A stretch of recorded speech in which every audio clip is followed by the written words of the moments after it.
আমাদের সাথে আমান ভাই যুক্ত আছেন, আমরা আমান ভাইয়ের কথা শুনি। আমান ভাই আছেন, মাসায়া ভাই আসছেন। জি হ্যাঁ, ধন্যবাদ সত্য সন্ধানী ভাই। আমি দুঃখিত আমি আপনার মেসেজ দেখতে পারি নাই, আমি খুব ব্যস্ত ছিলাম আজকে। হ্যাঁ, না, বলুন। সমস্যা নাই, আসছেন। হ্যাঁ, খুশি হলাম আমাদের আজকের লাইভে যুক্ত হয়েছেন। জি হ্যাঁ, আমি কোন বিষয়ে কথা বলবো আমাকে যদি বলতেন। হ্যাঁ, আমরা এখন যে আলোচনা কোরবানি নিয়ে তো আলোচনা হচ্ছে। কোরবানির যে আমাদের মহত্ব আছে, হ্যাঁ, আমরা যে হুম, গরু কাটাকাটি ইত্যাদি ইত্যাদি। তো একটা জিনিস তো বুঝাতে পারছি না যে আমরা যে মাংস খাওয়া আহ, ব্যাপারে আমাদের তো কোনো সমস্যা নাই, তাই না? মাংস তো খাওয়ার জন্য কাউকে আমরা নিষেধও করি না, নিষেধ করার কোনো যুক্তি নাই। আমরা যেটা বলছি সেটা হচ্ছে যে এই কাল্পনিক একটা সত্তার উদ্দেশ্যে পশু বলি কতটা যৌক্তিক। একটা নিরীহ পশুকে যে জবাই করা হচ্ছে একটা কাল্পনিক সত্তার উদ্দেশ্যে, এই বিষয়ে আমরা আলোচনা করেছিলাম। আজকে আরো আহ, অনেকের মতামত আমরা শুনবো। তো এইখানে আহ, কেন মুমিনদের এটা বুঝতে এত সমস্যা হয় যে তারা বারবার এই কথা বলে যে গরু খাওয়া কেন খারাপ হবে, গরু খাইলে কি সমস্যা হবে, এইগুলি বলে আর কি। তো এটা তো আচ্ছা। আমাদের বলেন। হুম, আমার কথা হচ্ছে কুরবানি নিয়ে তো বহু আলাপ আলোচনা করেছি, বহু কথা বলেছি। তো আমি দুই একটা পয়েন্ট এখানে হাইলাইট করব। প্রথমত, প্রথম পয়েন্টটা হচ্ছে যে কুরবানি বা বলি, হ্যাঁ, বলি দেওয়ার সিস্টেম পৃথিবীর বিভিন্ন দেশে ছিল। হুম। আর স্পেশালি নরবলি, নরবলি দেওয়ার একটা প্রথা ছিল পৃথিবীর বিভিন্ন দেশে যেমন আমি খুব সম্ভবত, আমি যদি ভুল না হই, আমি আজকেই পড়লাম ফিনিশীয় বা ফিনিশ যারা, তারা তাদের পরিবারের প্রথম সন্তানটিকে তাদের ঈশ্বর বা দেবতার উদ্দেশ্যে বলি দিত। যেমন ধরেন আজটেক, মায়ান সভ্যতার যে আজটেক যারা ছিল মেক্সিকান, তারা মানে আহ, একজন পুরুষকে ভাল মানে গলায় মালা পরিয়ে সাজিয়ে গুজিয়ে নিয়ে তারপর ঈশ্বরের সামনে হাত পা বেঁধে ওইখানে বলি দিত।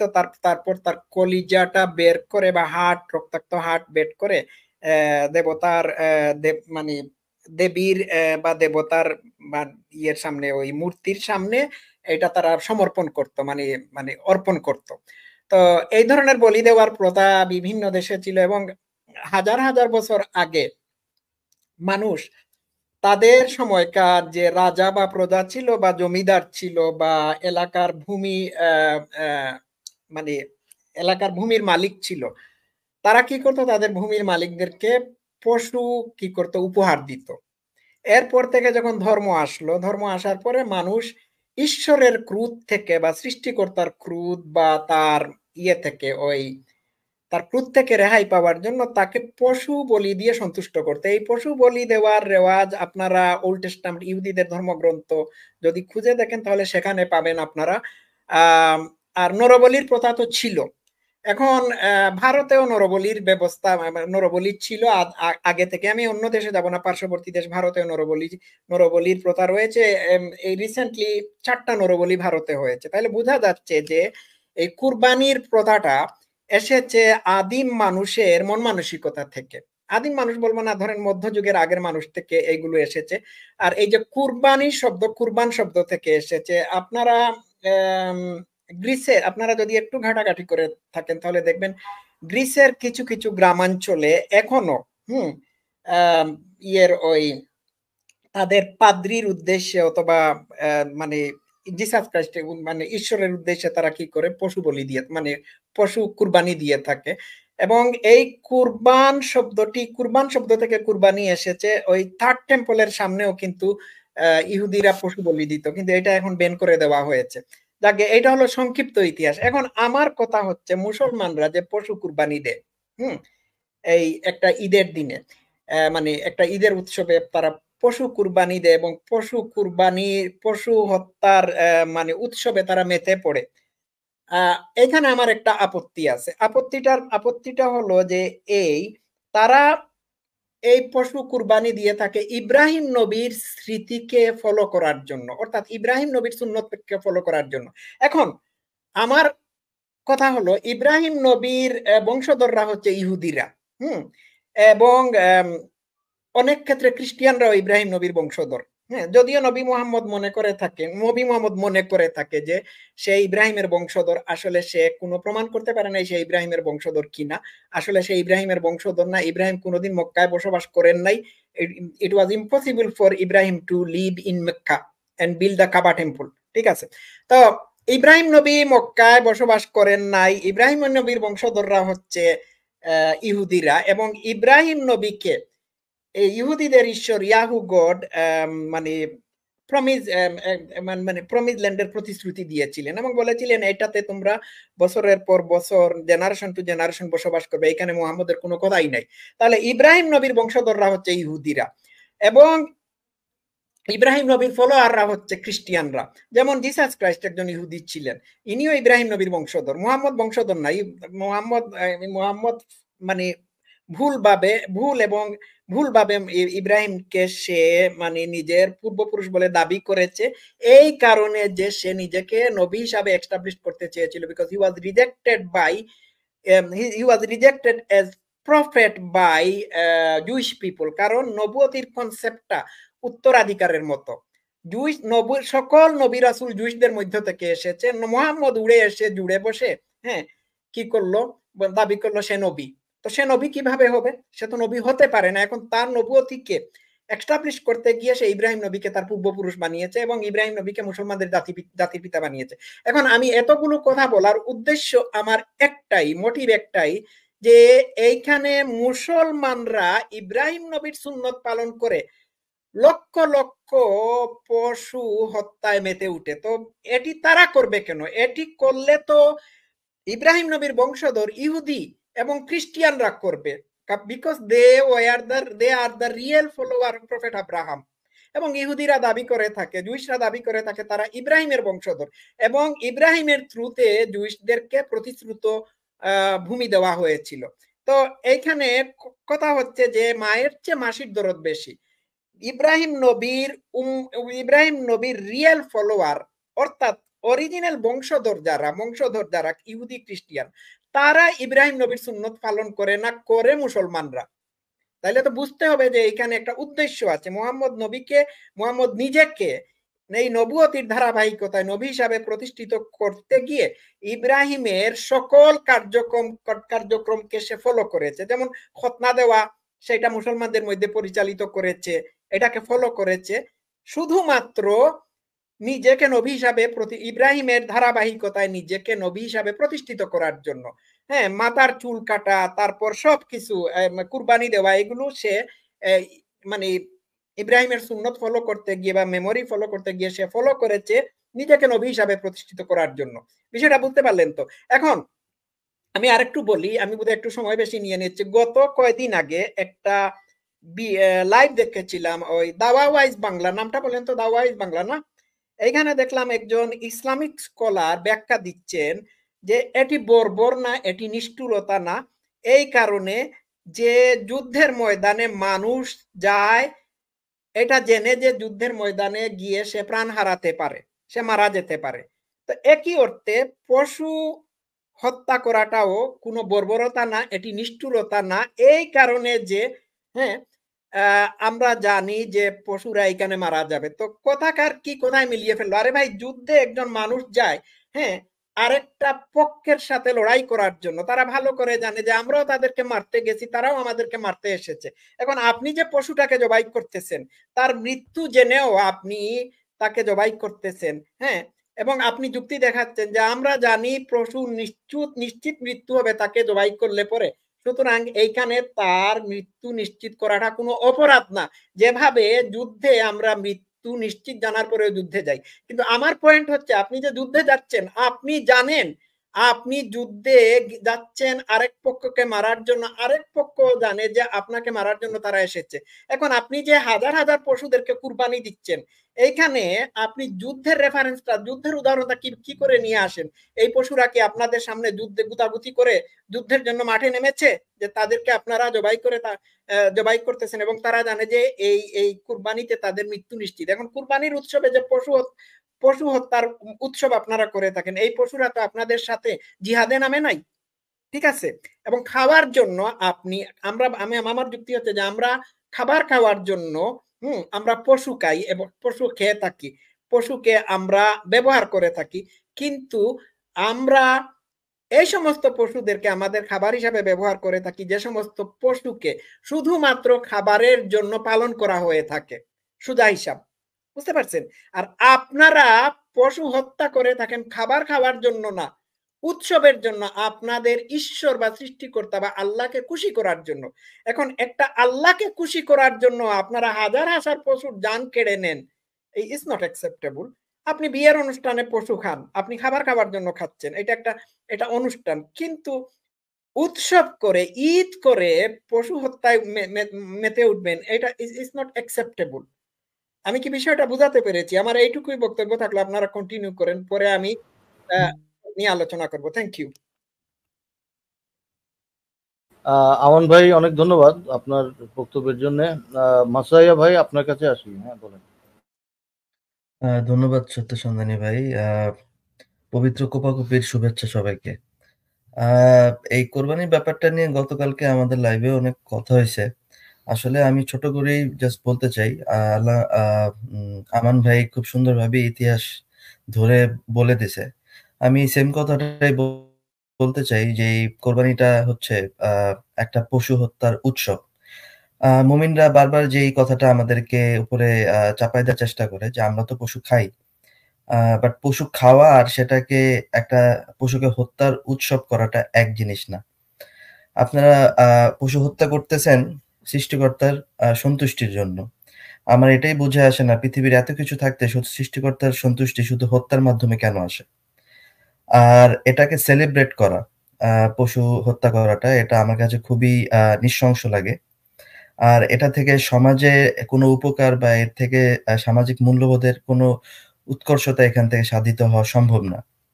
আমরা যদি দেখি কোরবানির উদ্দেশ্যটা, সেটা হচ্ছে একটা প্রিয় আপনার প্রাণী বা বস্তুকে আপনি সেটাকে জবাই করে আপনি স্রষ্টার সন্তুষ্টি অর্জন করতে চান। বাট আসলেই কি সেটা আদৌ পৃথিবীর কোনো সভ্য সমাজে সম্ভব না? কারণ হচ্ছে আপনার পক্ষে পৃথিবীতে কোনো জায়গায় কোনো মানুষের পক্ষে একটা পশু পেলে তার প্রতি মায়া ভালোবাসা জন্মানোর পরে আপনি সেটাকে জবাই করতে পারেন না। এটা বর্তমান সমাজে সম্ভব না। যেটা বাংলাদেশে হয়ে থাকে, সবাই যেটা করে, ঈদের ১ দিন কি ২ দিন আগে আইনা সেটাকে জবাই করে জাস্ট মাংস বিলি করে দেয়। বাট এখানে কিন্তু সত্যি কথা বলতে কোরবানির উদ্দেশ্য সাধিত হয় না। কারণ আমা ১ দিন ২ দিন আগে একটা পশুকে এনে তার প্রতি ভালোবাসা সৃষ্টি হওয়া সম্ভব না। আবার যদি দেখি এখান থেকে শিক্ষা, আপনি দেখবেন ঢাকায় বা বাংলাদেশে যেকোনো জায়গায় সকালবেলা ছোট, ছোট মাদ্রাসার ছেলেগুলা তরবারি নিয়ে বের হয়ে যায়। তো এরা যে এই যে ট্রেনিং করানো, মাদ্রাসার হুজুররা তাদেরকে হাতে যে ছুরি ধরায় দিল এবং একটা পশুকে জবাই করার মতো কেউই কিন্তু ১ম দিকে আপনার যত বড়ই মুমিন হোক, একটা পশু জবাই দেখতে কারোই কিন্তু ভালো লাগে না, কমফোর্টেবল লাগে না। আমার ফ্যামিলি আ সবাই বিশ্বাসী। আমি যতটুকু দেখছি আমার আপু একদিন জবাই দেখে সে সেন্সলেস হয়ে গেছে। এগুলা যে নৃশংসতাটা, সেটাকে নরমালাইজ করার জন্য আমাদের হুজুররা খুব ভালোভাবে চেষ্টা করে যে না, এটা আসলে হত্যা না, এটা স্রষ্টার সন্তুষ্টি অর্জন। এখানে কোনো বর্বরতা নাই, এটাকে নরমালাইজ করার ট্রাই করে। বাট আদৌ আমি দেখছি যে যখন জবাই করা হয় অনেক শিশুরা সামনে থাকে, বাট এটা কিন্তু তাদের মানসিক এবং সাইকোলজিক্যাল দিক থেকে সেটা কিন্তু খুবই খারাপ। এটার ইম্প্যাক্ট কিন্তু পড়ে, ডাক্তাররা কিন্তু এখন বলে। এই জন্য কিন্তু বিভিন্ন মুভিতে 13+, 14+, 16+ দেয় এবং এই সমস্ত নৃশংসতা ছবি ফেসবুক বা সোশ্যাল মিডিয়াতে এগুলা কিন্তু দেখানোর জন্য পারমিশন দেয় না। তো আমার কাছে মনে হয় এটা সামাজিকভাবে এটা আমাদের কোনো মূল্যবোধের কোনো প্রোগ্রেশন দেয় না এবং এটা আদৌ মানব সভ্যতার কোনো ভালো কিছু বয়ে আনে না এবং মানব সভ্যতার জন্য এখন এটা অ্যাপ্লিকেবলও না। যেটা সম্ভব না সেই প্রথাটা কেন এখনো করা হচ্ছে, এটাই আমার মুমিনদের কাছে প্রশ্ন। থ্যাংক ইউ সত্য সন্ধানী ভাই। ধন্যবাদ মাসায়া ভাই। আমি আসাদ নূর ভাইয়ের কাছে যাচ্ছি। ধন্যবাদ আসাদ নূর ভাই আমাদের লাইভে যুক্ত হওয়ার জন্য। এবং হ্যাঁ, প্রথমে আপনার কাছে যাই একই প্রশ্ন নিয়ে, এই প্রথাটা কতটা যৌক্তিক বলে মনে করছেন? জি,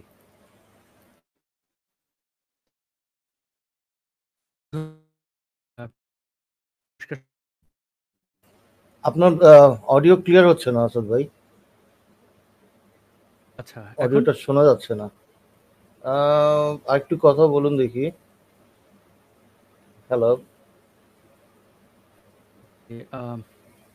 হ্যাঁ এবার করেছে একটু কেটে কেটে আসছে। হ্যাঁ ঠিক আছে, বলতে থাকুন, অসুবিধা নেই। জি, আমার বোধহয় ইন্টারনেট কানেকশন একটু প্রবলেম।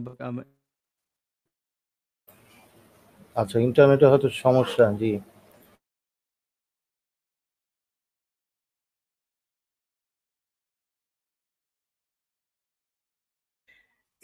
সত্য সন্ধানী ভাই, আসাদ আসার আগে আমি একটু বলে নেই, ওই যে মাসায়ার কথার উপর ভিত্তি করে। আচ্ছা, মুসলমানরা বলে তাকে তারা তাদের সবচেয়ে প্রিয় জিনিস কুরবানি দিতে হবে আল্লাহকে সন্তুষ্ট করার জন্য। তো যারা বাজার থেকে গরু কিনে এসে, হ্যাঁ, বা বলদ কিনে এসে কুরবানি দিয়ে থাকেন, তা এটা তো তাদের কোনো প্রিয় হতে পারে না, কারণ কিনা জিনিস প্রিয় হতে পারে না। তবে হ্যাঁ, কিনা জিনিস প্রিয় প্রিয় হতে পারে। ঢাকায় যে গুলশানে যে বড় বড় বাড়ি আছে, হ্যাঁ, বাড়ি আছে না, গুলশানে বড় বড় বাড়ি আছে, ঘরে স্বর্ণালঙ্কার আছে, ব্যাংকে কোটি কোটি টাকা আছে, হ্যাঁ, বা ধরেন কিনা বাড়ি, কিনা জমি, এইগুলো প্রিয় হতে পারে। তো এইগুলো কি তারা স্যাক্রিফাইস করে? স্যাক্রিফাইস করে কোনো গরিব মানুষকে দেয়? আমি তো কোনোদিন শুনি নাই যে ঢাকায় একজন কোটিপতি, হ্যাঁ, একটা তার কেনা প্রিয় গরু কুরবানি না দিয়ে তার গুলশানের 3টা বাড়ির মধ্যে সবচেয়ে প্রিয় যে বাড়ি, সেই বাড়িটি, হ্যাঁ, গরিব মিসকিনদের কোন এক গরিব ফ্যামিলিকে দিয়ে দিচ্ছেন। আমি তো শুনি নাই। এটা যদি করতো তাহলে আমি বুঝতাম যে আমান ভাই, তারা। বরঞ্চ এই পশু কেনার যে শো অফের যে ট্রেন্ডটা কোরবানির ঈদে চলে আসে, আপনার যদি এই পশু কেনার ট্রেন্ডটা যদি না থাকতো, যদি বলা হয়তো তোমরা প্রতি বছর এত একটা তোমাদের ইনকাম থেকে এত একটা টাকা তোমরা দান করবা, তাহলে কিন্তু দেখতেন যে কেউই কিন্তু আসতো না। পশু কেনাটা এখন একটা ট্রেন্ড, একটা শো অফ। এখানে মানুষ কোটি টাকা দিয়ে গরু কিনতে রাজি, বাট এই মানুষগুলোকে যদি বলা হয়তো, কোরআনে যদি এরকম আসতো যে গরু না, পশু না, তোমরা এই টাকাটা তোমরা দান করবা, তাহলে কিন্তু কেউই কিন্তু এই টাকাটা দিতে আসতো না। শুধুমাত্র এটা একটা ট্রেন্ড বলে, শো অফ বলে আসে। আমি কালকে একটা নিউজ দেখতেছিলাম, একজন লোক ড্রাঙ্ক হয়ে গরু কিনতে গেছে। তো ও কিন্তু জানে যে ড্রাঙ্ক এটা হারাম, কিন্তু সে ড্রাঙ্ক, কিন্তু সে আসছে গরু কিনতে, কারণ এটা সমাজে না দিলে সে ছোট হয়ে যাবে। ও আচ্ছা আচ্ছা, ঠিক আছে, বুঝতে পারছি। সত্তর ভাই, আপনি আসাদের হ্যাঁ কাছে যান। হ্যাঁ, হ্যাঁ, আসাদ ভাইয়ের অডিও কি এখন ক্লিয়ার হচ্ছে? একটু হ্যাঁ কথা বলুন। এখন হ্যাঁ, এটা একটু একটু আপনারা বলতে পারবেন যে আমাকে কি ঠিকঠাক শুনতে হ্যাঁ পাচ্ছেন হ্যাঁ, আপনারা? ক্লিয়ার। সাউন্ড কি একটু বাড়ানো যায় আসাদ ভাই? হ্যাঁ যায়। আচ্ছা, এবার ঠিক আরেকটু আছে? যদি জি জি, ঠিক আছে, বলেন। ওকে ওকে। তো ধন্যবাদ আমাকে আমন্ত্রণ করার জন্য, বেশি ভালো হইতো, খাবার দাবার সবাই চাই। আচ্ছা, কোরবানি এই এটা কুপ্রথা, এক বাক্যে শেষ, কুপ্রথা। আধুনিক সমাজে এটার কোনো স্থান থাকা উচিত না। আমাদের মোমেন মুসলমানরা কি কি ধরনের আহ, আহ, দ্বিচারিতা আমাদের দেখান, সেই বিষয়ে আমাদের এখানে অনেক অভিজ্ঞ আলোচক বলেছেন। আমি তারপরে একটু টাচ করতে চাই। যেমন যখন আপনি এই কুপ্রথার সমালোচনা করবেন, তখন আপনাকে প্রশ্ন করবে যে আপনি কি মাংস খান না, আপনি কি মাছ খান না, গাছেরও তো প্রাণ আছে, আপনি কি গাছ খান না? এই ধরনের কথাবার্তার মাধ্যমে আহ যেটা হয়, মানে আমরা যেটা বুঝতে পারি যে আচ্ছা, তাদের তারা যে একটা অন্যায় করছে সেটা লুকানোর জন্য, বা সেটাকে তারা এক প্রকার ভুলে থেকে অন্য একটা টপিকে তারা ঢুকতে চায়। আমি কি খাই কি খাই না তার উপরে তো নির্ভর করে না যে আমি কতটা অমানবিক, সেটা আমি প্রকাশ্যে মানে দাম্ভিকতার সাথে দেখায় বেড়াবো। যেমন আমি একজন চেন স্মোকার, কিন্তু আমার কোনো কোনো ফেসবুক পোস্ট, ছবি, বা আমার ইনস্টাগ্রামে যেখানে আমি ব্যক্তিগত ছবি আপলোড করি, সেখানে আমি কোনোদিন সিগারেটের ছবি আমি আপলোড করি না। কেন করি না? আমি কি সিগারেটের ছবি আপলোড করা কি নিষিদ্ধ নাকি? অনেকেই তো হাতে সিগারেট দিয়ে ছবি আপলোড করেন। সত্যজিৎ রায়ের বা আরো অনেক ব্যক্তি আছেন যাদের সিগনেচার হচ্ছে এই সিগারেট, অঞ্জন দত্ত। আমি মনে করি আহ, আহ, এই সভ্য সমাজের একজন নাগরিক হিসেবে যে সিগারেট একটা খারাপ জিনিস, অবশ্যই স্বাস্থ্যের জন্য ক্ষতিকর, এবং এইটা প্রকাশ করার মধ্যে কোনো বীরত্ব নেই, বরং এটা লজ্জার জিনিস যে আমি সিগারেট খাই, আমার নিজেরও খারাপ লাগে, আমি পরিবেশের ক্ষতি করছি, আর্থিক ক্ষতি করছি, এবং এটাকে প্রমোট করার মাধ্যমে বা আমি এটাকে প্রচার করার মাধ্যমে আরো দু একজন যদি আমার আমার কারণে যদি একজনও সিগারেট খান, সেটাও আমার জন্য আসলে লজ্জা। সুতরাং আমি এই জিনিসটাকে প্রমোট করি না। আমাদের মধ্যে অনেকেই মাঝে মাঝে ড্রিঙ্ক করেন, সেফাতুল্লাহ বাদ দিলে আসলে ওইভাবে ড্রিঙ্ক করাটাকে খুব প্রমোট করা, যে দেখো আমি মদ খাইলাম, খাইয়া লাইভে আসলাম, আমি একটা ভিডিও করলাম, আমি একটু দেখাইলাম মানুষকে, এরকম লোক বোধহয় এখন বাংলাদেশেও নাই। আগে যেরকম রাস্তাঘাটে পাতি মাতাল থাকতো না, মদ খেয়ে গালাগালি করতো, তাদের এখন খুঁজে পাওয়া যায় না। মানে তারাও সভ্য হয়ে গেছে, কিন্তু মোমেন মুসলমানরা এই পার্থক্যটা বোঝে না যে কোন জিনিসটা সামনে আনতে হবে, কোন জিনিসটা না। বাংলাদেশে কোরবানির পরিস্থিতি বা আমাদের আশেপাশের দেশের কোরবানির পরিস্থিতি বা আরবের বা আমেরিকাতে কাছাকাছি।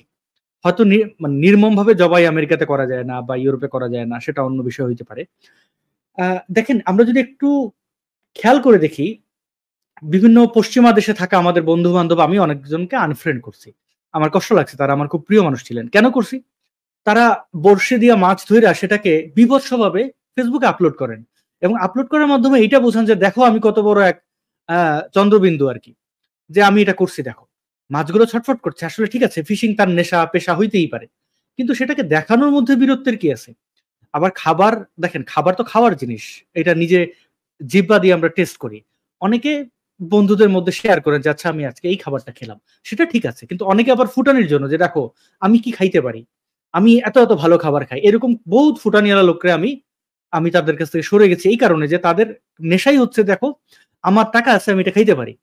এই ফেসবুকে তো অনেক মানুষ আছেন যাদেরও খাবার ইচ্ছা থাকে, তারা এটা দেখে তো তাদের আসলে এক প্রকার হার্ট করা। বা আপনি মদের ছবি আপলোড করে বা আপনি খাইতেছেন, খুব করতেছেন, অনেকে হয়তো মদ খেতে পারে না, বা তাদের ইচ্ছা হয়, তাদের আসলে এইভাবে আঘাত করা, এটা আমি মনে করি মানুষের মধ্যে বৈষম্য সৃষ্টি করা, এবং অকারণে এটা আসলে কোনো দরকার নাই। একইভাবে আমি মনে করি কোরবানি বা এই যে পশু হত্যা, এই জিনিসগুলোকে যারা প্রাউডলি সামনে আনে, তাদের মধ্যে মনুষ্যত্বের মানে আছে অবশ্যই, মানে তাদের মধ্যে সুশিক্ষা নাই, তাদের মধ্যে ওই বোধ নাই যে কোনটা আসলে সামনে আনার জিনিস, কোনটা বীরত্বের সাথে দেখানো, মানে উৎসব করার কোনটা জিনিস, কোনটা না, এই জিনিসটা তাদের বোঝা উচিত, কিন্তু তারা বুঝবে না। এই যে প্রশ্ন করে, আমরা যখন এই উৎসব করে পশু হত্যা বন্ধের কথা বলি, এটা শুধু কোরবানি না, এটা বলি প্রথা, আরো হিন্দুদের মধ্যে অনেক আছে, এই ধরনের কুৎসিত অধ্যায়গুলো আছে, তাদের ক্ষেত্রেও একইভাবে যখন সমালোচনা করি, তারা এসে বলবে আপনি গাছ খান কেন, আপনি সবজি খান কেন, গাছেরও তো প্রাণ আছে, এই ধরনের কথাবার্তা বলবে।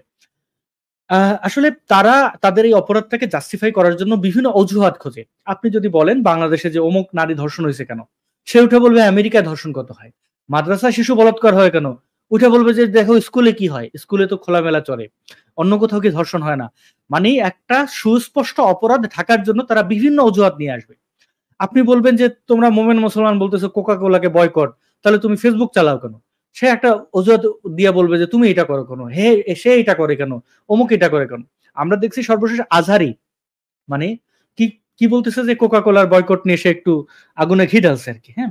তারপরে তার বক্তব্যে আমরা পাইছি কিনলে এই পানিটা খাইলে মানে এটা সবচেয়ে পিওর, হ্যাঁ, এই টাইপের কথাবার্তা বলছে। মানে এই যে কিনলের কাছ থেকে টাকা খেয়েছে, এটা আমরা জানি, বোঝা যায় তার অ্যাটিটিউডে। কোনো মোল্লা যে কেন একটা পানির বিজ্ঞাপন করবে, তার কাছে কি পণ্যের অভাব নেই নাকি? আর সকল পণ্যের মাদার তো হচ্ছে কোরআন, সেটাকে প্রমোট না করে সেই আছে পানি নিয়ে। এগুলো থেকে আসলে মুমিনদের দ্বিচারিতা আমরা স্পষ্টভাবে বুঝতে পারি, এবং তাদের এই যে সংকীর্ণ চিন্তা ভাবনা, এগুলো আসলে তাদের বন্ধ হবে কিনা এটা বড় প্রশ্ন। এবং কোনোভাবেই এই ধরনের কুপ্রথাকে আমরা উৎসব বলতে পারি না। এই মোমেন মুসলমানরাই আলপনা হইলে কোথাও সেখানে এসে আপত্তি তোলে, এই আলপনার টাকায় কয়েকজন গরিবকে দিলে তারা খেয়ে পরে বাঁচত, এই আলপনা আসলে পরিবেশের জন্য ক্ষতি হবে। কিন্তু তারাই কিন্তু, এই মোমেনরাই কিন্তু জলধারা যা আছে, হ্যাঁ, নদী খাল সব লাল করে ফেলছে, ড্রেন লাল করে ফেলছে পশুর রক্তে, এবং ফ্রিজে, মানে ফ্রিজ একটার জায়গায় দুইটা, মানে তারা স্তূপ আকারে মাংস করছে, এবং তারাই এসে মানুষকে জ্ঞান দেবে। তো এদের আসলে লজ্জা শরম নাই, এবং তাদের লজ্জা শরম আসবেও না। এটা আসলে সময়ের সাথে সাথে তাদের এই ধরনের কুৎসিত আচরণ তারা বর্জন করতে বাধ্য হবে। যেমন এখন সোশ্যাল মিডিয়ায় তারা চাইলেই কিন্তু বিভিন্ন জাতিগোষ্ঠীর বিরুদ্ধে তারা বিদ্বেষ দেখাইতে পারে না। তারা ফিলিস্তিন লিখতে গেলেও বিভিন্ন দাগ টেনে দেয়, ইহুদি লিখতে গেলেও দাগ টানে, আবার আপনি ইন্ডিয়া লিখতে গেলেও দাগ টানে, হিন্দু লিখতে গেলেও দাগ টানে, এমনকি মুসলমান লিখতে গেলেও তারা দাগ টানে। তারা খুব ভয়ে থাকে যে এই বুঝি আমার এই কথাটা বিভিন্ন সোশ্যাল মিডিয়া টার্মস এন্ড কন্ডিশনের বিরুদ্ধে চলে যাবে, কারণ তারা নিজেও জানে না কোনটা ঠিক কোনটা বেঠিক। তারা সেই গোরামি, মোহাম্মদের যে চুরি বাটপারি, কপি পেস্ট বিভিন্ন ধর্ম থেকে, এইগুলো এখনো তারা বজায় রাখছে। আমান ভাই এটা খুব মোটামুটি সংক্ষেপেই এটা বলছেন। তো ধন্যবাদ, আমার এটাই প্রাথমিক বক্তব্য। হ্যাঁ, আপনার বক্তব্য থেকে কয়েকটা জিনিস আমি নোট করলাম। একটা জিনিস খুব সঠিক বলেছেন যে পয়লা বৈশাখ নিয়ে তাদের অনেক মাথা ব্যথা, যে কেন আপনার ইলিশ মাছ খান, কিন্তু গরু নিয়ে কেন এত চিল্লাচিল্লি করেন? হ্যাঁ, আলপনা করেন কেন তাহলে? এটাও তো শহর আপনার পরিবেশ দূষণ হচ্ছে, বা এই রঙের নষ্ট হচ্ছে। তো আমার কথা হচ্ছে যে এই যে একদিন কোরবানি দিয়ে হাজার হাজার পশু, আমরা যে পয়েন্টগুলি বলি আমার মনে হয় যে টোটালি তারা মিস করে যায়। কারণ গরু খাওয়া নিয়ে তো আমাদের সমস্যা নেই, বা আপনি আপনি গরিবদেরকে দান করেন, এটা তো সমস্যা নেই। সমস্যা হচ্ছে একদিনে আপনি এত মাংস দান করলেন, তাতে কি উপকার হলো? তারা ওগুলি বিক্রি করছে, ওয়েস্ট হচ্ছে, রাস্তার মধ্যে মানুষের সমস্যা হচ্ছে।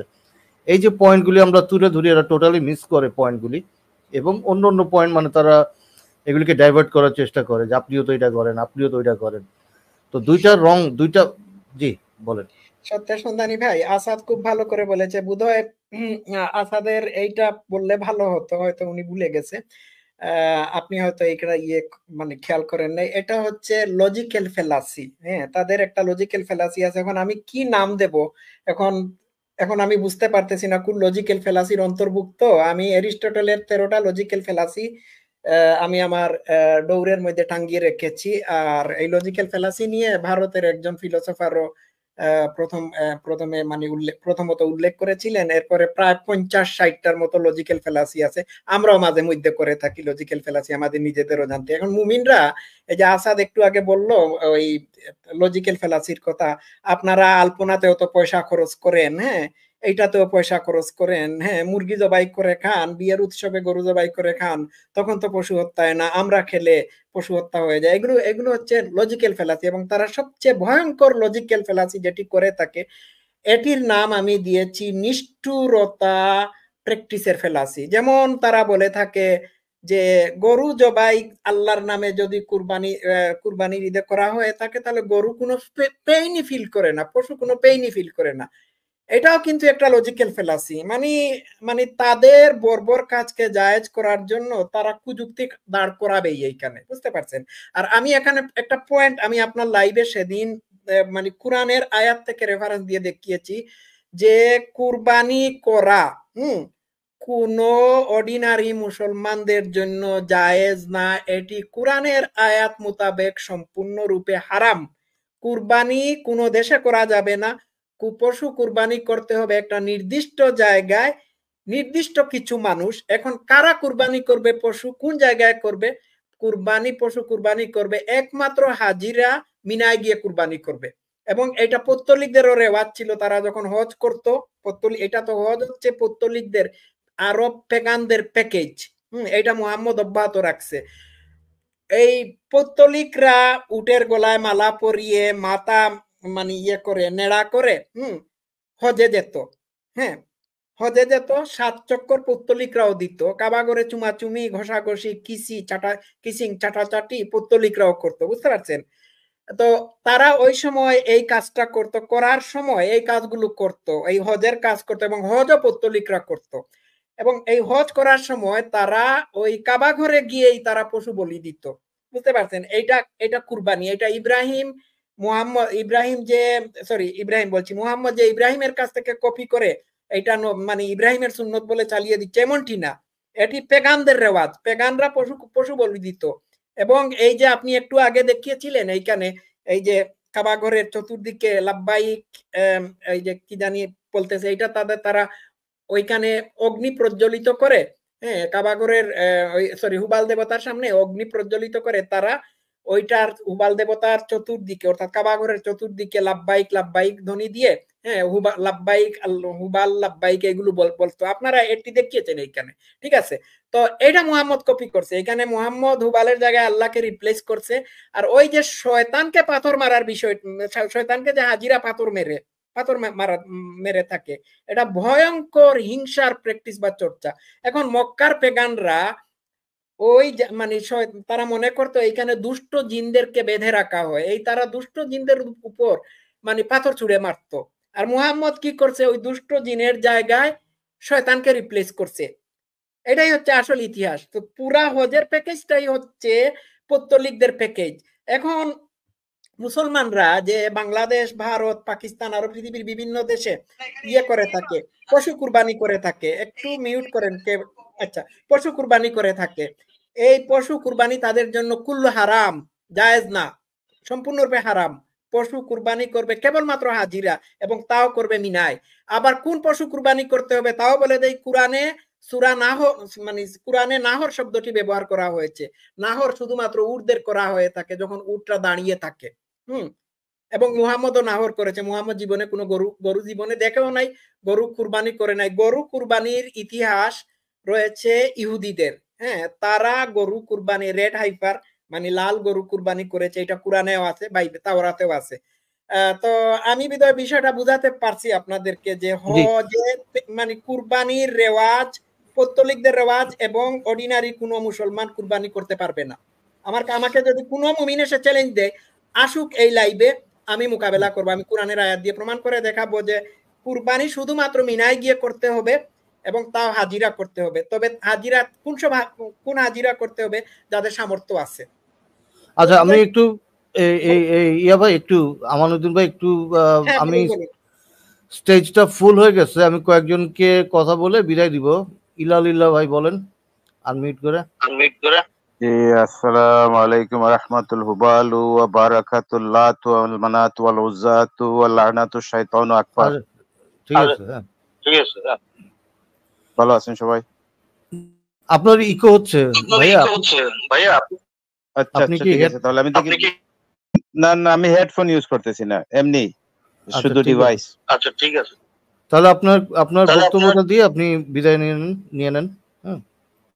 জি আমাদের আমান দাদা যে বলছিলেন নাহার, এই শব্দটা আসছে সূরা কাউসারের 2 নম্বর আয়াতে, ফাসাল্লি লিরাব্বিকা ওয়ানহার, ইন্না আ'তাইনাকাল কাউসার ফাসাল্লি লিরাব্বিকা ওয়ানহার, এই শব্দ আছে কোরআনে। জি হ্যাঁ বলেন, দেখি যদি কিছু পারি কন্ট্রিবিউট করব, আর না হলে দেখি শুনি। আচ্ছা ঠিক আছে, ধন্যবাদ। তাহলে এইটা নাহার শব্দটা অন্যান্য সূরাতেও আছে, আয়াতগুলোতে আছে। হ্যাঁ, থ্যাংক ইউ। বলেন। ওকে, তাহলে ঠিক আছে ইলালিল্লাহ ভাই, আপনি আজকে তাহলে বিদায় নেন। আমরা পরে আবার আপনি যদি পরে যদি না শুধু এটা বলার ছিল, আর কিছু না। ওকে, ধন্যবাদ। জি ধন্যবাদ, তাহলে বিদায় দিই। আচ্ছা, আজাদি ভাই বলেন। আজাদি ভাই আনমিউট করে বলেন, আছেন স্টেজে? আজাদি ভাই, আপনার মাইক্রোফোনটা আনমিউট করেন।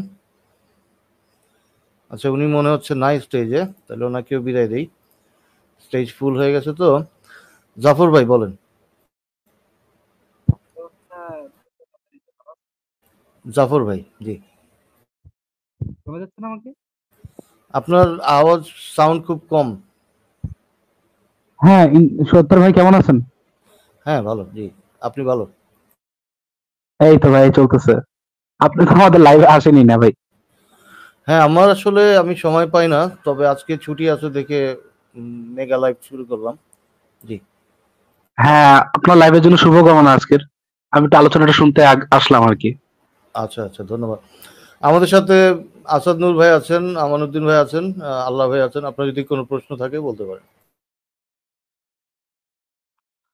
না, আমার কোনো প্রশ্ন নেই, আমি আলোচনা। আচ্ছা ঠিক আছে জাফর ভাই, তাহলে আজকে বিদায় দিই আপনাকে। যদি পরে আরো অ্যাড করতে চান আবার পরে যুক্ত হবেন। ধন্যবাদ। ওনার নাম কি? আলাফি। হ্যাঁ সত্তর ভাই, আমি আলফি। ভালো আছেন ভাই? জি বলেন। আচ্ছা, আপনাদের তো আজকে দেখতেছি ঈদের লাইভ, কিন্তু এখানে কি অন্য কোনো টপিকে কোয়েশ্চেন করা যাবে কি? আপনি যে কোনো টপিকে বলতে পারেন। ওকে না, আমার আসলে আমান ভাইয়ের সাথে মানে একটু কোয়েশ্চেন আছে। আমান ভাইকে আমি খুঁজতেছিলাম, ওনাকে পেয়ে ভালো লাগলো। হ্যাঁ বলেন। তো আমান ভাই হচ্ছে সত্য সন্ধানী ভাইয়েরই 4 বছর পূর্তি লাইভে আপনি একটা ক্লেম করছিলেন। তো ওই ক্লেমটা নিয়ে আপনার কাছে একটা কোয়েশ্চেন আছে। আপনি ক্লেম করছিলেন যে ইসরায়েল যদি হোয়াইট সুপ্রিমেসিস্ট কান্ট্রি না হয়, তাহলে তারা ইউরোভিশনে কেমনে পারফর্ম করছে। এখন এই ক্লেমটা নিয়ে আপনার কাছ থেকে আমার ফার্স্টে আপনি একটু ক্লিয়ারিফাই করবেন যে আপনি আসলে এই স্টেটমেন্টটা দিয়ে কি বুঝাইতে চাইছিলেন। আচ্ছা শুনুন, আমি বলি, আমি সত্য সন্ধানী ভাইয়ের এই পেজের আলোচনাকে রেসপেক্ট করার জন্যই আমি আপনাকে বিশেষভাবে বা সবাইকে বিশেষভাবে অনুরোধ করছি যে আলোচনা আছে আমরা ওই আলোচনাতেই থাকি। আপনি যদি বা কেউ যদি আমার সাথে না না এই না ব্যাপারে আমান ভাই আমি কিন্তু সত্যের ভাইকে জিজ্ঞেস করে নিছি, আমি অন্য কোনো কোয়েশ্চেন করতে আমি পারবো কিন্তু আমি এই আলোচনা এত শর্ট করে আমি এইখানে করব না, আমি এইটার জন্য আসি আচ্ছা নাই। ঠিক আছে, উনি যদি ভাই উনি যদি আলাপ করতে না চায় তাহলে তো আর ফোর্স করার প্রয়োজন আর নাই। এই ব্যাপারে যদি আমি আপনার সব উত্তর পেয়ে যাবেন। এই ব্যাপারে আমি লাইভ করেছি আমাদের ইউটিউব না না চ্যানেল। আমান ভাই লাইভের অ্যান্সার না, আমি আপনার কাছ থেকে ডিরেক্ট অ্যান্সারটা জানতে চাইতেছি। আপনি আপনার মতো ওয়ান সাইডেড লাইভে বলে যাবেন, ওইটা তো অ্যান্সার হইতে পারে না। না, আপনি আমার সাথে লাইভে আসেন, ওয়ান সাইডেড হবে না, হ্যাঁ শিওর, কখন বলেন, আপনি সময় দেন, আপনার কখন লাইভ হবে বলেন এই টপিকে। আজকে আমি সত্য সন্ধানীকে আগেই বলে দিয়েছি আপনার লাইভে আসবো, এখানে কোনো পলিটিক্যাল আলাপ আলোচনা হবে না। আজকে আমরা কুরবানির ঈদ নিয়েই আলোচনা করি। হ্যাঁ ঠিক আছে। জি জি আপনাকে না সুন্দর ভাই আমিও করতে চাই না, এই জন্য আমি আপনাকে জিজ্ঞেস করে নিছি।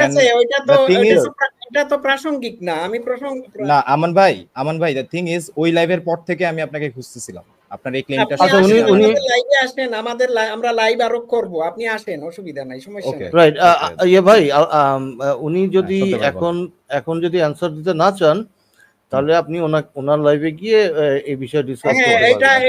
এটা ইন ডিটেইলস আলোচনা করতে হবে, ইনক্লুডিং রেফারেন্স সহ অনেক কিছু। এটাতে পক্ষে বিপক্ষে কথাবার্তা আছে, তো এত সহজ করে তো আর এইখানে এত ছোট পরিসরে এইখানে আলোচনা করা যাবে না। এইখানে আলোচনা মেগা লাইভে আলোচনা হচ্ছে সম্পূর্ণ রূপে। ওকে, আমি তাইলে আমান ভাই এবং সত্য সন্ধানী ভাই লাইভ থেকে আমি আমান ভাই আপনার উদ্দেশ্যে আপনাকে চ্যালেঞ্জ না বাট আপনার উদ্দেশ্যে বলতেছি, আমি আপনার সাথে এই ব্যাপারটা নিয়ে আলোচনা করতে চাই যে ইসরায়েল হামাস যুদ্ধ নিয়ে আপনার সাথে আলোচনা করতে চাই, বিকজ লাস্ট লাইভে আপনি এবং মুফাসসিল আপনারা কিছু ক্লেম করছেন। আমি মুফাসসিলের সাথে আমার কোনো আমি অ্যাফিলিয়েট বলি নাই তো আপনাকে, আমি বলছি আপনি এবং মুফাসসিল কিছু ক্লেম করছেন, ওই ক্লেমগুলো নিয়ে আপনার সাথে আমার আলোচনা করার ক্লেম করলে থাকলে এটা উনার ক্লেম, আমার ক্লেম আমার আলাদা, আমি আলাদা মানুষ।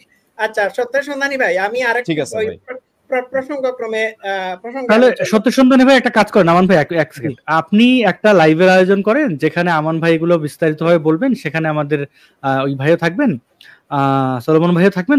তারপরে এটা যেহেতু ওই দিন আসলে আনফরচুনেট প্লিজ মুফাসসিল ইসলাম চলে গেছেন এবং কাকতালীয় ভাবে আমান ভাইও চলে গেছেন, অনেকের মধ্যে এটা ধারণা খারাপ ছিল, কাকতালীয় ভাবে যাই নাই। আমরা জানি না আপনি ওরকম যাওয়ার লোক না, আমি এটা জানি, কিন্তু অনেকেই কমেন্ট করছেন আমান ভাই এবং মুফাসসিল ভাই পালিয়ে গেছে, তো এটা খারাপ, আমাদেরও খারাপ লাগছে। জি আমি যখন লাইভে থাকি না, আমি সত্যের ভাইকে অ্যাপোলজি স্বীকার করে গেছি।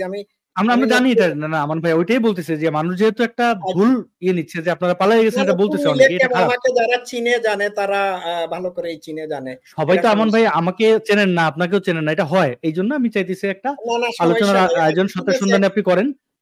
আচ্ছা ঠিক আছে, ওইটা নিয়ে ওইটা it's not a big deal. হ্যাঁ আপনি আমান ভাই এক সেকেন্ড আমান ভাই, it is a big deal, it is a very big deal. আমার বলাতে কি আসে যায় আর আপনার বলাতে কি আসে যায়? পৃথিবী তো ইটস নট লাইক দ্যাট যে আমাদের আমরা যদি আমান ভাই আমরা দেখেন, আমরা মুক্ত চিন্তার প্রসারের কথা বলি, আমরা এভিডেন্স নিয়ে কথা বলি। আমরা যদি কোনো একটা বাস্তবতাকে কনভুলেটেড করে ফেলি, আমরা যদি কোনো একটা বাস্তবতাকে আমি বলি, এইটা লাইভটা আমার কাছে মনে হচ্ছে যে সেদিনের মতো হয়ে যাবে। আপনারা এইখানে ক্ষান্ত দেন, আপনি লাইভ করতে চাইলে আমার চ্যানেলে এসে লাইভ করবেন, ঠিক আছে, সমস্যা নাই। হ্যাঁ আচ্ছা তাহলে আপনি সময় দেন ভাই, আপনি সময় দেন। সত্যের ভাই এখন সময় দিতে পারবো না, আমার তো আচ্ছা ঠিক আছে ভাই, এখন যদি উনি এটা অ্যানসার দিতে না চান তাহলে ওনাকে তো ফোর্স করার প্রয়োজন নাই। উনি যখন না ফোর্স করতেছেন না সত্যের ভাই, আপনাকে তো আসাদ ভাই একটা প্রপোজাল দিল যে আপনি একটা তাইলে ইয়ার আলোচনা আমি করতে পারি, আমার চ্যানেলে আমি লাইভ করব, আমি এইখানে করব না। রাইট, আচ্ছা উনি ওনার চ্যানেলে করতে চান, তাহলে উনি যখন সন্ধানী ভাই আলোচনায় চলে আসি, ওইটা বাদ দেন, আমরা ওইটা নিয়ে তাতে আমরা বেশি সময় না থাকি। আপনি আমাকে ইনভাইট করেছেন, আমি এসেছি। এখন আমি গতকালকে একটা ভিডিও দেখলাম, কয়েকটা ভিডিও ফুটেজ দেখলাম, যেখানে দেখলাম যে হাজিরা মানে ওই দেয়ালের মধ্যে পাথর ছুঁড়ে মারতেছেন, সর্বশক্তি দিয়ে মারতেছেন। হ্যাঁ কেউ আবার আরেকটা ভিডিও ফুটেজে দেখলাম একজন পাকিস্তানি চাচা গায়ের সমস্ত শক্তি দিয়ে শয়তানকে পাথর ছুঁড়ে মারতেছেন। মানে আমার কাছে মনে হয়েছে যে বিষয়টা মানে কিরকম, যে মানে আমার কাছে মনে হয়েছে যে এটা একটা ভায়োলেন্স এবং হিংসার প্র্যাকটিস। আচ্ছা এই যে একটা নিষ্প্রাণ দেওয়ালে তারা পাথর ছুঁড়ে মারে মানে শয়তানের উদ্দেশ্যে, একটা মাত্র শয়তান আর কোটি কোটি হাজিরা মানে পাথর ছুঁড়ে মেরেছে, মানে হজ শুরু থেকে 1400 বছর ধরে মানে মানে মানে হিসাব করা যাবে না কতজন হাজি পাথর ছুঁড়ে মেরেছে। তো একটা শয়তানকে সারা বিশ্বের কোটি কোটি মুসলমান 1400 বছর ধরে পাথর ছুঁড়ে মেরে আসতেছে। এটা কি চরম লেভেলের বর্বরতা এবং নিষ্ঠুরতা না? আচ্ছা, 2 হচ্ছে পাথর ছুঁড়ে যে মারে, শয়তানের কি একটা হিন্দি চুলো ছুটতে পেরেছে? তাইলে এই পাথর ছুঁড়ে মারার কি এমন প্রয়োজনীয়তা বা দরকার যে রাইট। আমি এই যে পাথর ছুঁড়ে মারার পরে শয়তান মারা গেল না, তাহলে এতে কি প্রমাণিত হয় না যে এই প্র্যাকটিসের মাধ্যমে ইসলাম সম্পূর্ণরূপে মিথ্যা বলে প্রমাণিত হয় নাই? এটা কি প্রমাণিত হয়? আমার এই পাথর ছোড়াটা মনে হয় যে এটা হলো ওই পৌত্তলিক প্রথা, যেটা আর কি বর্বরের থেকে বেশি হলো ইলজিক্যাল পজিশন, যে আমি একটা পাথর একটা পোস্টে একটা ইয়ের উপরে পাথর মারতেছি, তাতে কি যায় আসছে, তাই না? এটা একটা যে রিচুয়াল, তারা বলে এটা একটা সিম্বলিক রিচুয়াল, কিন্তু এইটা করাতে কি কিছু যায় আসে কারো? মানে আমি এটা করতেছি না, এটা তো প্র্যাকটিস অফ ভায়োলেন্স। এটা তো হ্যাঁ, এটা এই যে একটা কাল্পনিক রিচুয়াল, মানে আপনি যদি এখন একটা মনে করেন যে আমি এরকম কিছু করব, মনে করেন আপনি মাটিতে হাতুড়ি দিয়ে আঘাত করবেন, তাহলে আপনার ওই মাটির সব ব্যাকটেরিয়া মারা যাবে, এরকম যদি আপনি চিন্তা করেন, যেরকম একটা ইলজিক্যাল চিন্তা হবে, এই টাইপেরই একটা চিন্তা আমার কাছে মনে হয় যে পাথর মারলে পরে শয়তানের কোনো ক্ষতি হবে বা শয়তান ক্ষতিগ্রস্ত হবে। এইখান থেকে এটা কি প্রমাণিত হয় না যে আমি শয়তানের উদ্দেশ্যে পাথর ছুঁড়ে মারতেছি, শয়তানকে আমি আমার দুশমন মনে করছি, বিধায় আমি তার উপর পাথর ছুঁড়ে মারতেছি? হ্যাঁ, তো আমি যদি ধরেন বাংলা, আচ্ছা ধরেন আমি কারো কথা বাদ দিলাম, হিটলারের মূর্তি বানিয়ে যদি আমার রাগ খুব প্রকাশ করার জন্য সিম্বলিক হিসাবে আমি পাথর ছুঁড়ে মারি, এরপরেও তো এটি হচ্ছে হিংসার প্র্যাকটিস। হ্যাঁ, তা হবে। আমার দুশমনকেও তো আমি এইভাবে ঝাঁকে ঝাঁকে পাথর ছুঁড়ে মারতে পারি না। That's not nice. না, এখন তো তার তো কিছু হবে না। মনে করেন আপনি হিটলারের মূর্তি বানিয়ে ভাই, তার হোক বা না হোক, আই ডোন্ট কেয়ার। হ্যাঁ, আমার কথা হচ্ছে যে চরম লেভেলের একটা দুশমনও যদি আমার থেকে থাকে, হ্যাঁ, যে দুশমনটা আমার পরিবারের মানুষ, আত্মীয় স্বজন সবাইকে কচুকাটা করেছে, এরপরেও আমার পরবর্তী জেনারেশনের মানুষ তার মূর্তি বানিয়ে, হ্যাঁ, অথবা তাকে হাতের কাছে পেয়ে যদি ঝাঁকে ঝাঁকে পাথর মেরে তাকে মেরে ফেলে, তাহলে যদি প্র্যাকটিক্যালি মারে, হ্যাঁ, যদি প্র্যাকটিক্যালি মারে তাহলে এটা সমস্যা। মানে এটা না, প্র্যাকটিক্যালি মারলেও সমস্যা, কারণ আপনার চরম লেভেলের দুশমন যে অপরাধ করেছে, আপনার গ্রামের মানুষদেরকে মেরে কচুকাটা করে ফেলেছে, তাকেও তো আপনি হাজার হাজার মানুষের মাধ্যমে পাথর মেরে ফেলতে পারেন না। এটাও তো চরম লেভেলের বর্বরতা এবং নিষ্ঠুরতা। হ্যাঁ, সেটা হবে। মানে আপনি যদি তাকে প্র্যাকটিক্যালি মারেন, পাথর মেরে, সেটা একটা বর্বরতা। কিন্তু আপনি যদি ওই সিম্বলিক এই রিচুয়াল ফলো করেন, এটা হচ্ছে একটা খুবই ইলজিক্যাল একটা প্র্যাকটিস, যেটা মানে ইলজিক্যাল এবং এটা নিষ্ঠুরতার প্র্যাকটিস।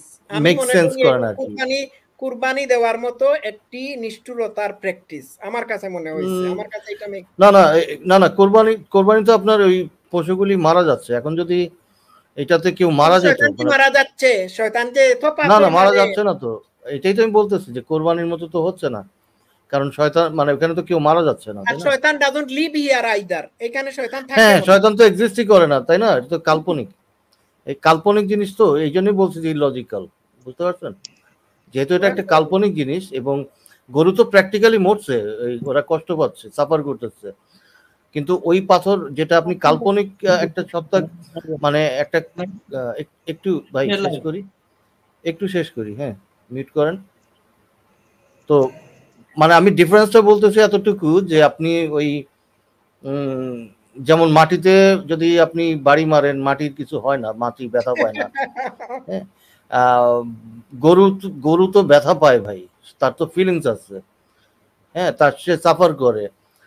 তো দুইটা তো এক হচ্ছে না আর কি। একটা হলো আপনার একটা ইলজিক্যাল প্র্যাকটিস, মানে ইররেশনাল কাজ করতেছেন, আরেকটা তারা এটা লজিক্যাল ফেলাসি দেবে, এটা বলবে তারা সিম্বলিক। আচ্ছা সত্যের ভাই, আপনি আমার দুশমন না, আপনি আপনার বাড়িতে থাকেন না, আপনি মরে ভূত হয়ে গেছেন। এখন আপনার বাড়ির দেয়ালে যদি আমার ফ্যামিলি সহ সবাইকে নিয়ে যদি প্রতিদিন পাথর মারি তাহলে আপনার কি গায়ে লাগবে?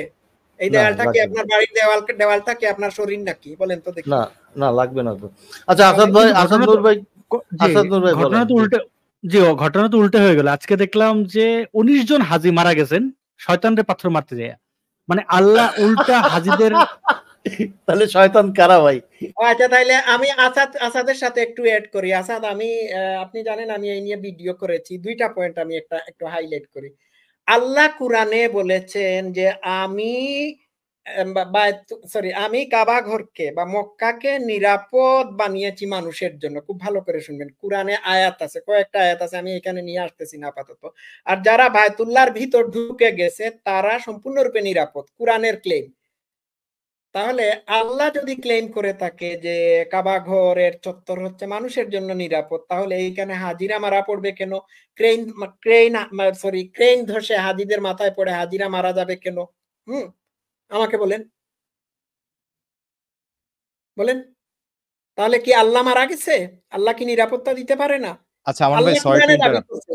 হ্যাঁ, সরি টু ইন্টারাপ্ট সত্তর ভাই, আমার তো আসলে ওরকম কিছু বলার নাই, তাইলে আপনারা কন্টিনিউ করেন। Thank you very much. তবে না আমি একটু বলে রাখি আলফি ভাই, না আমি আমান ভাইয়ের কাছে খুবই অনুরোধ করব, কারণ যেহেতু ওই দিন আমান ভাই এইখানে সেই প্রস্তাবগুলো মানে ওনার বক্তব্য তুলে ধরেছিলেন, এবং সত্যের সন্ধানী ভাই যেহেতু নিরপেক্ষভাবে একটি লাইভ আলোচনা পর্যালোচনা করেন, তো সেখানে যদি আলফি ভাইয়ের প্রশ্নগুলোর উত্তর আমান ভাই এই প্ল্যাটফর্ম থেকে দেন, তাহলে আমি মনে হয় এটা সততার নিয়ে আলোচনা করা যাবে। অলরেডি তো আমরা আলোচনা করে ফেলেছি। হ্যাঁ, আর ওই ঠিক আছে আমান ভাই, তবে আমান ভাই আমি বের হয়ে যাচ্ছি, তো তবে আপনাকে আমি জাস্ট অনুরোধ করব যে এটা নিয়ে আসলে আলোচনা হওয়া দরকার। আই গট ইওর পয়েন্ট আলফি, আমি তো পয়েন্ট বুঝতে পারছি। হ্যাঁ ঠিক আছে, ঠিক আছে আমান ভাই। ওই দিনের লাইভেও আমি আসি নাই মানে কোনো পলিটিক্যাল ইস্যু নিয়ে আলোচনা করার জন্য। এখানে সত্যের সন্ধানী ভাই আমাকে বলেই নাই যে উনি কাকে নিয়ে এসেছেন, বুঝতে পারছেন? যাকে অসুবিধা নাই, ওকে সমস্যা নাই ভাই। ঠিক আছে সত্যের ভাই, থ্যাংক ইউ যুক্ত করার জন্য। আমি বের হয়ে যাচ্ছি। হ্যাঁ আমান ভাই থ্যাংক ইউ, আসাদ ভাই থ্যাংক ইউ। আচ্ছা থ্যাংক ইউ আলফি, থ্যাংক ইউ সো মাচ। তো আসাদ, আপনি জানেন সূরা রাদ বিদ্যুৎ, কুরআনে আমি এটা নিয়ে ভিডিও করেছি, ধর্ম ইয়ধর্মতে আপ দিয়েছি। আমার হঠাৎ করে মানে সূরা রাদের 13 নম্বর আয়াত নিয়ে আলোচনা করার খায়েশ হলো। এইখানে আল্লাহ বলছেন, আমি যেখানে ইচ্ছা সেইখানে বজ্র প্রেরণ করি, যাকে ইচ্ছা তাকে আঘাত করে মারি। আমি অত্যন্ত দুঃখের সাথে জানাচ্ছি একজন মুয়াজ্জিন বজ্রাঘাতে মারা গেছেন। I am sorry about his death. এটা অনাকাঙ্ক্ষিত মৃত্যু। তার মৃত্যু নিয়ে আমি দুঃখ প্রকাশ করতেছি, আমার সিম্পেথি তার ফ্যামিলির প্রতি। কিন্তু আল্লাহ যে কুরআনে বলল সে যাকে ইচ্ছা তাকে বজ্র দিয়ে আঘাত হানে, তাহলে আল্লাহ মুয়াজ্জিন, মসজিদের ইমাম, মুসল্লিদের উপর বজ্র দিয়ে আঘাত হানে কেন? সুনামগঞ্জের একটা মসজিদে, ভাটিপাড়া মসজিদের মানে ছাদের উপর বজ্রপাত হয়েছে, 13 জন মানুষ মারা গেছে। কাবা ঘরে বজ্রপাত হয়েছে। হ্যাঁ, তো আল্লাহ কাবা ঘরে বজ্রপাত করে থাকে, তাহলে কুরআনের আয়াতে যে আল্লাহ বললো আল্লাহ যাকে ইচ্ছা তাকে বজ্র দিয়ে শাস্তি দেয়, তাহলে আল্লাহ কি মুমিন, মুসলমান, মুসল্লি যারা তাকে সন্তুষ্ট করার জন্য মসজিদের দিকে ধাবিত হয় তাদেরকে বজ্র দিয়ে শাস্তি দেয় কেন দেয়? এরপরে আপনারা শুনলে অবাক হবেন, নবী মুহাম্মদের রওজাতে বজ্র নিরোধক যন্ত্র লাগানো হয়েছে। কারণ কি? কারণ মুসলমানরা বা সৌদি রয়্যাল ফ্যামিলি কুরআনের আল্লাহর প্রতি আল্লাহকে বিশ্বাস করে না। তারা মনে করে থাকে যে আল্লাহ মাতাল, মদকে যখন তখন নবী মুহাম্মদের রোজা মোবারক বজ্র দিয়ে আঘাত করে উড়িয়ে দিতে পারে। বিষয়টা বুঝতে পারছেন? সূরা রাদের 13 নম্বর আয়াত দেখবেন। আর সাম্প্রতিক কালে বাংলাদেশে বজ্রাপাতে যে বজ্রের আঘাতে যে মুমিন মুসলমানরা মারা যাচ্ছে, এইটা একটু মিলিয়ে নেবেন। থ্যাংক ইউ আসাদ, আমি এটা রেজ করার জন্য ধন্যবাদ। ঠিক আছে, বিষয়টা বুঝাইতে পারছি তো? আমান ভাই না পরিষ্কার। যেটা হয় যে মুড সুইং তো ছেলে মেয়ে উভয়েরই হয়। অনেকে ধারণা করেন যে শুধু নারীদেরই মুড সুইং হয়। তো যদি নারী পুরুষ উভয়েরই মুড সুইং হয় তাহলে আল্লাহর কেন হতে পারবে না আমান ভাই? একটু ভুলভাল করে রাগের চোটে ঠাড়া ফালাই দিলেন মক্কায়। আচ্ছা শুনো আমার কথা, শুনুন।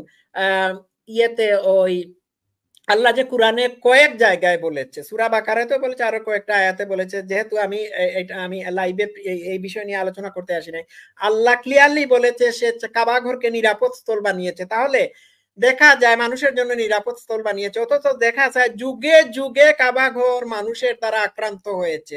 1979 সালে ইমাম মেহেদি দাবিকারী একজন আরব, হ্যাঁ, এই কাবা ঘরকে মানে ইয়ে করে নিয়েছিল, ওই কি করে সিজ করে নিয়েছিল। তারপর ফ্রান্সের কমান্ডো বাহিনী, পাকিস্তানের সৈন্যবাহিনীদের মাধ্যমে তাকে মানে এই কাবা ঘরকে উদ্ধার করা হয়। এই যে শিয়া সম্প্রদায়ের, কারমাতিয়া সম্প্রদায়ের নেতা, সে কাবা ঘরে গিয়ে আক্রমণ করে হাজার হাজার হাজিদেরকে হত্যা করে কাবা ঘরের ছাদে উঠে গিয়ে বলেছিল, কই তোমাদের আল্লাহ, আবাবিল পাঠি দেখি দেখি পাঠাক। এরপর সে কাবা ঘরের পাথর চুরি করে নিয়ে ওইখানে ওই পাথরের উপর 40 বছর বা 30 বছর হাগুমুতু করেছিল। এরপর মুসলমান এক বাদশাহ যখন পাথর ফেরত চাইলো, তখন সে পাথরের 7-8টা টুকরা দিচ্ছে, ঠিক আছে, 7-8টা টুকরা ওই কাবা ঘরের পাথরের টুকরা কিনা তাতেও সন্দেহ আছে। পয়সার বিনিময়ে হয়তো সে সমুদ্রের কোন সমুদ্র সৈকত থেকে কোনো নুড়ি টুড়ি নিয়ে এসে তাকে দিয়ে দিছে। আমার পয়েন্ট হলো, আসাদ বা এখানে যারা আছেন বা দর্শক শ্রোতারা আছেন, আল্লাহ কুরআনে ঘোষণা দিল কাবা ঘর নিরাপদ জায়গা মুসলমানদের জন্য, তাহলে কাবা ঘর করোনার কারণে বন্ধ থাকে কেন?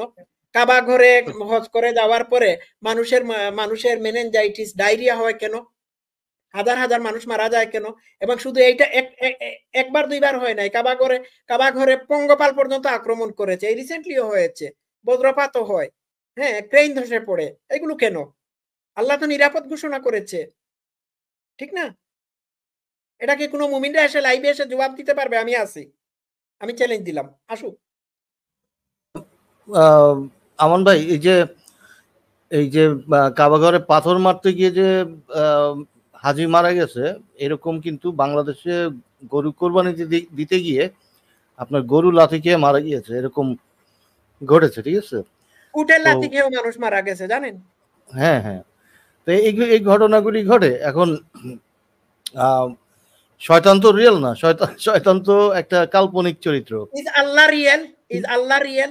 না না, দাঁড়ান, আমি একটু শেষ করি ভাই কথাটা। হ্যাঁ, শয়তান তো রিয়েল না। এখন ওই যে মানুষটা মারা গেছে তার লাইফ তো রিয়েল ছিল, তাই না? যে লোকটা পাথর মারতে গিয়ে মারা গেছে সে রিয়েল ছিল। হ্যাঁ, এখন এই কাল্পনিক আপনার যে ইরেশনাল কাজটা করতে গিয়ে একটা রিয়েল ঘটনা ঘটলো, যেটা রিয়ালিটিতে ঘটে, তো সেই জিনিসটা দুইটা তো এক হতে পারে না, কারণ একটা এফেক্ট আছে। এখন ওই মানুষটা যে বেঁচে ছিল তার একটা রিয়ালিটিতে একটা ম্যানিফেস্টেশন আছে, তার কাজের বা তার যা কিছু করে তার একটা প্রভাব আছে। আল্লাহ বা শয়তান বা এগুলির কোনো প্রভাব আপনি দেখাতে পারবেন না, যে কাজটা আল্লাহ করছে বা এই কাজটা শয়তান করছে, কোনো ম্যানিফেস্টেশন নাই, তাই না? তাহলে আমরা তো দুইটাকে এক করতে পারি না আসলে। জি, এটাই বলতে যাচ্ছিলাম।